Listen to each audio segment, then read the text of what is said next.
পর্যন্ত আমি তোমার কাছে যাই চেয়েছি না কেন তুমি কখনোই তাতে না বলনি।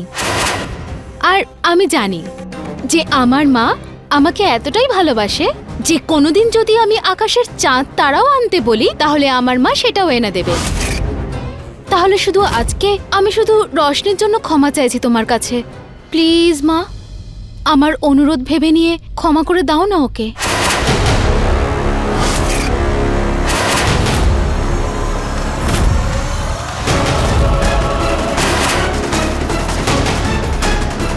দেখেছিস, একে বলে বড় বাড়ির শিক্ষা। যার এত বড় ক্ষতি করলি সেই আমার কাছে এসে তোর হয়ে ক্ষমা চাইছে। আজকে আমি আমার মেয়ের কথা শুনে তোকে ক্ষমা করে দিচ্ছি, কিন্তু আরো একবার যদি এরকম কিছু করেছিস তোকে আমি ছেড়ে কথা বলবো না।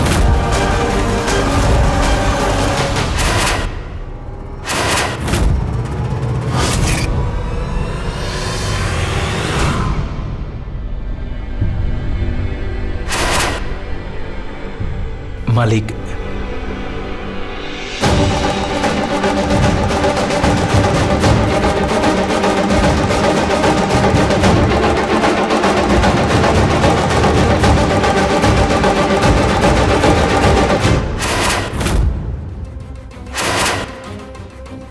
আমার সব ভাবনায় জল ঢেলে দিল ওই মেয়েটা। ভেবেছিলাম এই সব সমস্যা এখান থেকে দূর হলে আমি শিবরাজকে হাতের মুঠোয় এনে ফেলবো। বললাম না দাদা, কোনো উদ্দেশ্য ছিল না আমার। সবসময় কোনো উদ্দেশ্য থাকে না কাউকে সাহায্য করার। আর যদি করে থাকি সেটা এই জন্য যে আমার মনে হলো রোশনির মতন অনাথ মেয়ের সাথে কোথাও ভুল হচ্ছে। শুধু এই জন্যই ক্ষমা করে দিয়েছি। কনক, এরকম ভাবে ফালতু মিথ্যে কথা বলবি না, ঠিক আছে? তুই আমার বোন, আমি জানি যে তুই খড়ের গাদা থেকেও সূচ খুঁজে বের করতে পারিস। আর এইরকম একটা মেয়ে এত সহজে ভেঙে পড়তে পারে না, এটা হতেই পারে না। সত্যি কথা বল আমাকে, আসল ব্যাপারটা কি? এত ভালো সুযোগ ছিল ওই দুজনকে লাথি মেরে বাড়ি থেকে তাড়িয়ে দেওয়ার, কেন করলি না তুই? কনক, আমার কথা শোন, পোকা মাকড়কে আবর্জনার স্তূপেই ভালো লাগে, রাজপ্রাসাদের মধ্যে নয়, বুঝলি? আর তোর বোকামির জন্য সবকিছু বরবাদ হয়ে গেল। বোকামি। শোন,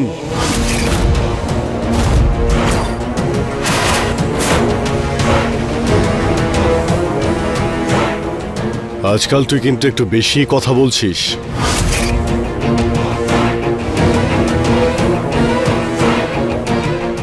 যাদের এই বাড়ি থেকে বের করে দেওয়ার কথা বলছিস, আজ এই বাড়ি থেকে শুরু করে জমি জমা পর্যন্ত সবকিছু ওদের জন্যই আমাদের হাতে আছে। যদি তোর ভরসায় থাকতাম তাহলে এতদিনে সব বিক্রি হয়ে যেত। আর বাবা জয়, একটা কথা বল, আজ পর্যন্ত তোর বাবার কাঁধের বোঝা হালকা করতে তুই কি এমন করেছিস? ঘুরে বেরিয়েছিস, বন্ধুদের সঙ্গে আড্ডা দিয়েছিস, অনেক টাকা নষ্ট করেছিস, ফুর্তি করেছিস, কিন্তু কিছু করে দেখাসনি আজ অবধি। আমাদের ভাগ্য ভালো, সঠিক সময়ে তোর বোনের সদ্বুদ্ধি হয়েছে, না হলে আজ এই পরিবার দুটো মূল্যবান মানুষকে হারাতো, যারা রাত দিন ধরে নিঃস্বার্থভাবে এই পরিবারের সেবা করে এসেছে।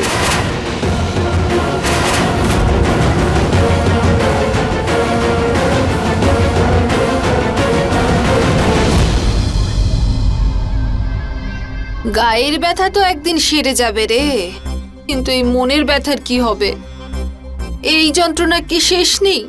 যন্ত্রণায় যে ছটফট করছি, এই চিকিৎসা করতে তো আর কেউ আসছে না। দাঁড়া, একটা কথা আমি বুঝতে পারছি না, বারবার রোশনিকে যে বিপদে ফেলতে পিছুপা হয় না সেই কনক কাল দিদির কাছে গিয়ে ওর হয়ে ক্ষমা কেন চাইলো? আরে এই ব্যাপারটা আমার মাথাতেই ঢুকছে না।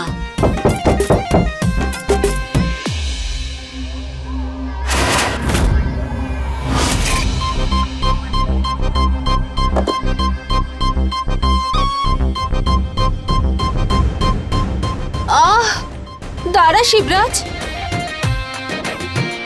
দেখ না কোমরে খুব যন্ত্রণা হচ্ছে আর গায়েও প্রচন্ড জ্বর এসেছে। এই মেয়েটারও হাত ভেঙে গেল আমার কোমর টিপতে টিপতে। তাগড়াই আর ওই শক্তিশালী হাত দিয়ে আমার কোমরটা মালিশ করে দে। তুইও একটু শান্তি পাবি আর আমিও একটু আরাম পাবো। কি হলো শিবরাজ, মালিককে যে কথা দিয়েছিলিস ভুলে গেছিস নাকি? যে এই বাড়ির প্রত্যেকটা লোকের কাজ করবি তুই, কখনো না করবি না। আয়, আমার কোমর আর পিঠটা একটু টিপে দে।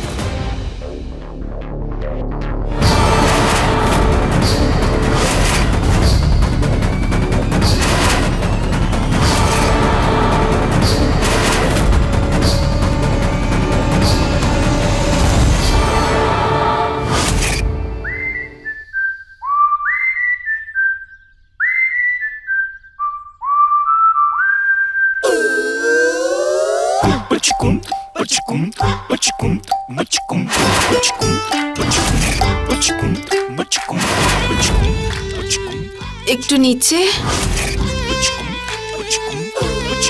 একদম কাঠের মতো শক্ত হাত রে তোর শিবরাজ। যেখানে যেখানে তুই হাত দিচ্ছিস না সেখানকার ব্যথা একদম উবে যাচ্ছে রে। আহ, আস্তে শিবরাজ।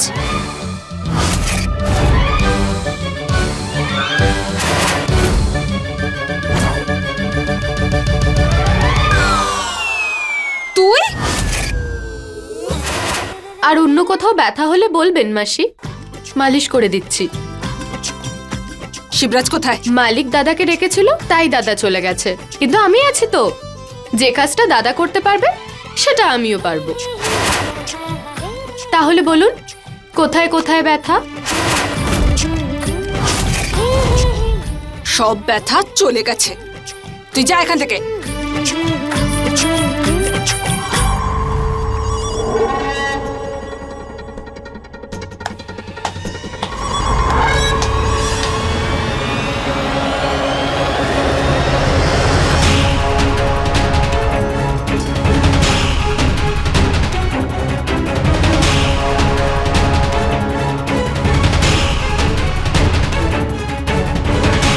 মাছের কাঁটার মতো সবসময় শিবরাজ আর আমার মাঝখানে চলে আসবে। এই কাঁটাকে যদি আমি উপড়ে না ফেলেছি না আমি, তবে নাম বদলে দেব আমার।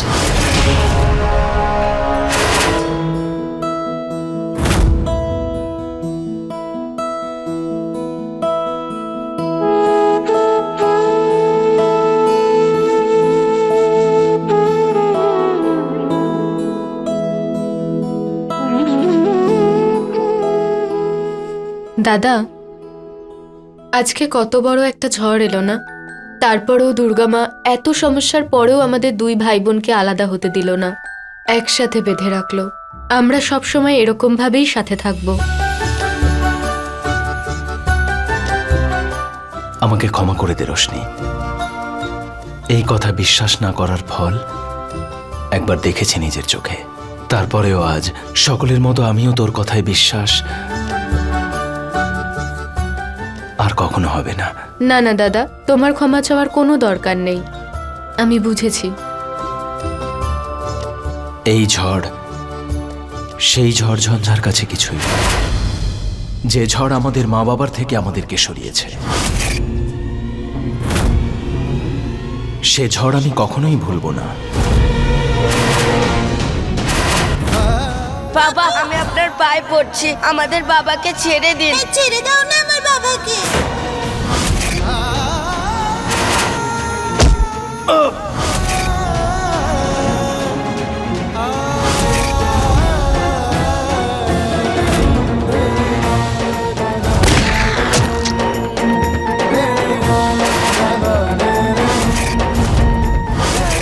বরং আমি সেই দিনটার জন্য অপেক্ষা করব যেদিন আমাদের সবচেয়ে বড় শত্রু চাঁদনি আমার সামনে আসবে।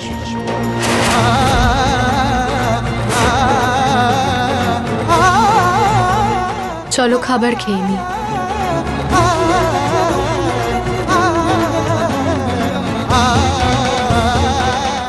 চল।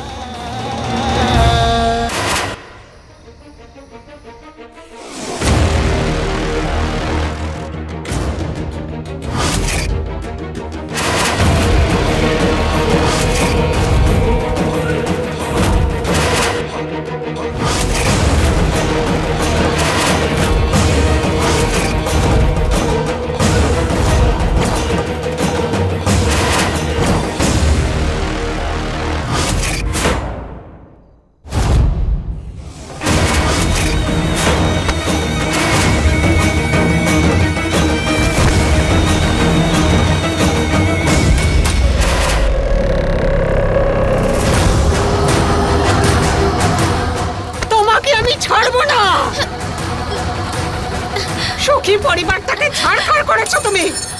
তোমাকে আমি ছাড়বো না, তিল তিল করে শেষ করব, তিল তিল করে মারবো তোমায়।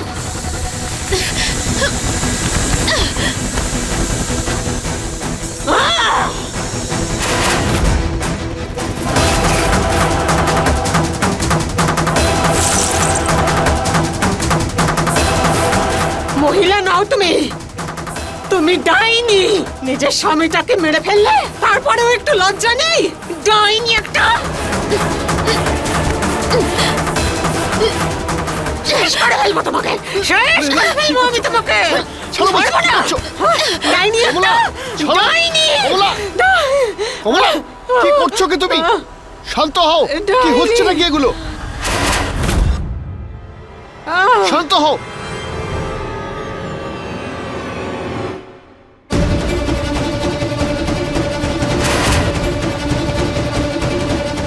আপনি কমলাকে ক্ষমা করে দিন। আপনি তো জানেনই যে বাচ্চারা ফুলি আর মালিকের সঙ্গে যে ঘটনা ঘটেছে তারপর থেকে আমার স্ত্রী কমলা মানসিক ভারসাম্য হারিয়ে ফেলেছে। তাই মাঝে মধ্যে কমলার মাথার একদমই ঠিক থাকে না। মাথা খারাপ হয়ে গেছে বলে কি আমার এখানে এসে পাগলামি করবে? হ্যাঁ, যা খুশি করবে। নিজের বশে রাখুন ওকে দাদা। আপনি জমিদার বাবুর খুব কাছের মানুষ, সেই জন্য আপনাকে কাজে রেখেছি। মনে রাখবেন, আমার জন্যই আপনার সংসার চলছে। আপনার ছেলেকে আমি শহরে পড়তে পাঠিয়েছি, আর তার সমস্ত খরচা আমি চালাই। আর আপনার বউ আমার সাথে এরকম ব্যবহার করে।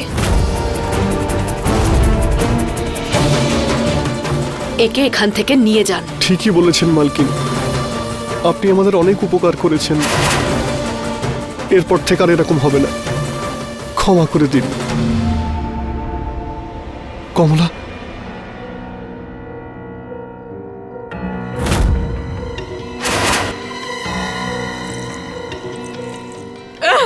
এটা আপনার, আপনি রেখে দিন।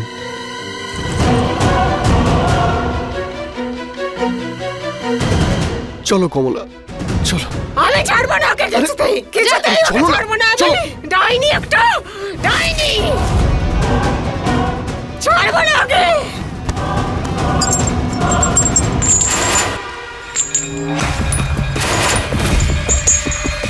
কিসের শব্দ হলো একটা?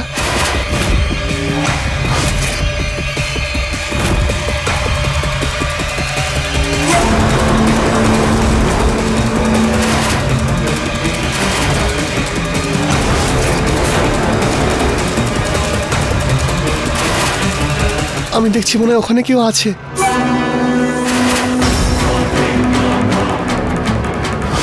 যদিও দরজাটা খুলে দেয়, তাহলে 15 বছর ধরে যে রহস্যটা লুকিয়ে রেখেছি সেটা জানতে পেরে যাবে।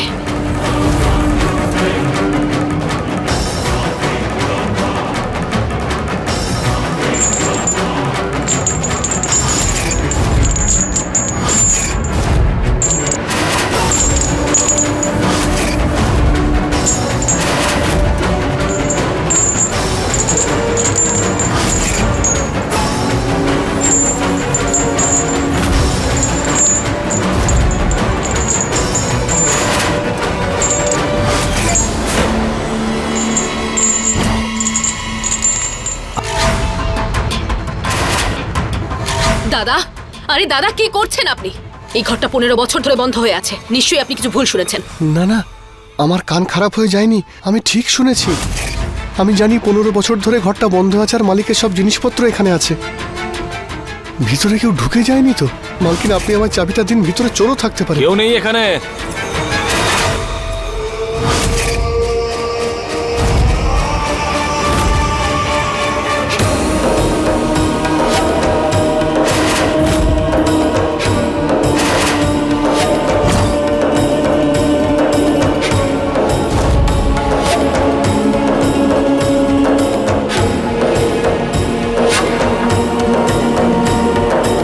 প্রণাম মালিক। নমস্কার। আসলে ব্যাপারটা কি, ভেতরে বড় বড় ছুঁচো আছে তো, তাই সেই জন্যই ছুঁচো মারা বিষ আনতে গেছিলাম আমি। আপনি একটা কাজ করুন, বৌদিকে নিয়ে গিয়ে ওনার খেয়াল রাখুন। আচ্ছা, আমি আসছি। হ্যাঁ,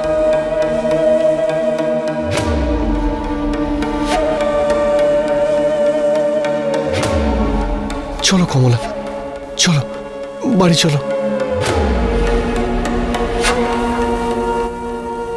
তোমাকে না হলে আজকে বাঁচিয়ে নিলাম চাঁদনি, কিন্তু প্রত্যেকবার বাঁচাতে পারবো না। একবার সন্দেহ হলে সেটা কাটানো সম্ভব নয়।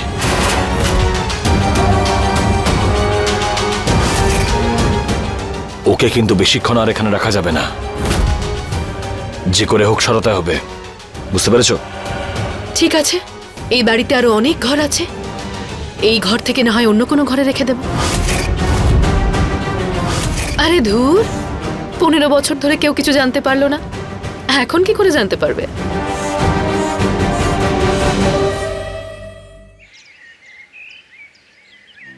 তুই শুনতে পাচ্ছিস না? দাদা জ্বালাতন করো না। আরে আমার কথাটা মন দিয়ে শোন, মনে রাখিস কিন্তু ইলেকট্রিশিয়ান আসছে, ছোট মালকিনের এসি আর কিচেন রুমের বাল্ব দুটো তুই ঠিক করিয়ে রাখিস। শুনতে পেলি? শুনেছিস? হ্যাঁ হ্যাঁ, কালা তো নই যে শুনতে পাবো না।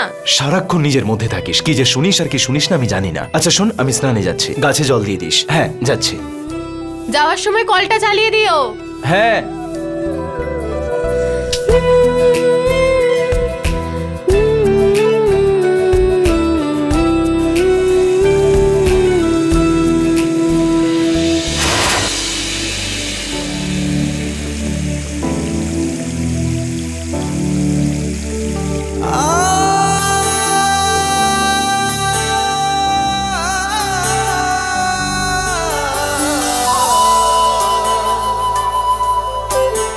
আমি তো ঢোলপুরের মাটিকে এই সবে প্রণাম করলাম, এবার তুমিও আমার প্রণামকে স্বীকার করো।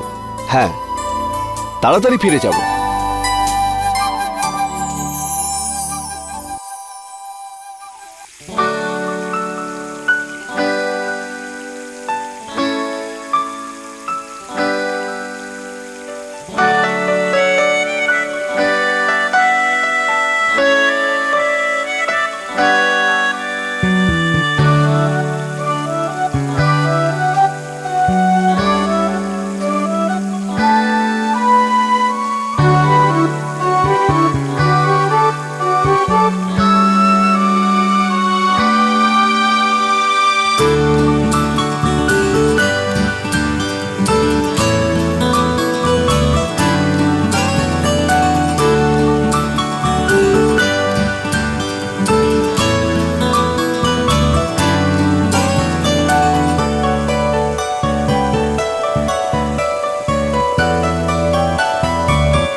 এক্সকিউজ মি, এটা কি জয়দেব রতন সিং এর বাড়ি?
এটা কি হলো? নিজেও ভিজে গেলেন, আমাকেও ভিজিয়ে দিলেন।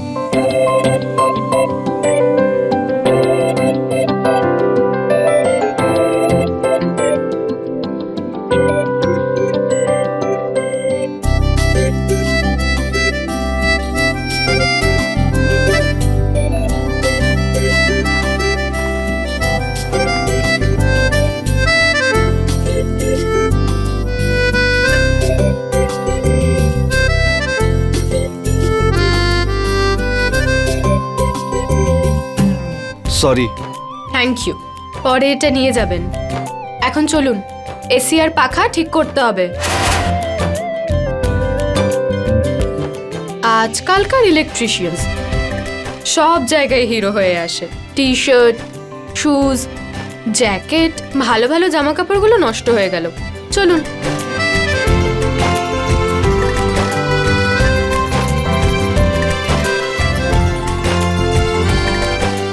আরে সমর, আমার প্রাণ, আমার বন্ধু,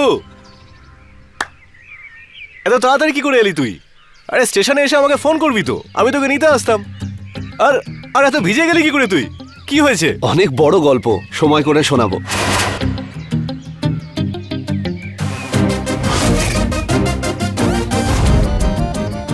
মাসিমা, আমার ভাই সমর, কলেজের বন্ধু, ওর সঙ্গে আমি একটা বিজনেস শুরু করব। এখন থেকে এখানেই থাকবে, তাই তো সমর?